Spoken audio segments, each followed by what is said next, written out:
Pan India మూవీలతో హీరోలకు సమానంగా లాభపడింది మాత్రం హీరోయిన్లే.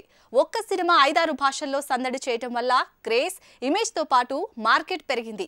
ఆ విషయంలో రష్మిక లాభపడింది. ఆలియా సౌత్ లో సందడి చేస్తుంది. మరి కేజీఎఫ్ భామ శ్రీనిధి శెట్టికి అవకాశం ఉందా? Take a look. Pan India hit తో ఈ ఇయర్ సౌత్ నార్త్ లో ఫోకస్ అయిన ఒకే ఒక్క భామ రష్మిక మందన మళ్ళీ పుష్ప 2 తో వచ్చే ఏడాది దాడి చేయబోతోంది. పుష్ప పుణ్యమాని రష్మికకు సడన్ గా పాన్ ఇండియా హీరోయిన్ ఇమేజ్ వచ్చేస్తుంది. వచ్చే ఏడాది మరోసారి పుష్ప టీం నుంచి సీక్వెల్ రాబోతుంది కాబట్టి రష్మికకు మరో హిట్ కన్ఫర్మ్ అయింది.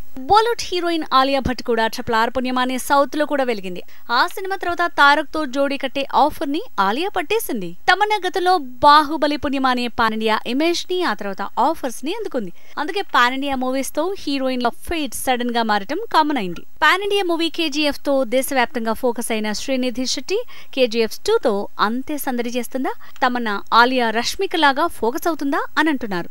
తన ఫేట్ మారే టైం వచ్చిందంటున్నారు.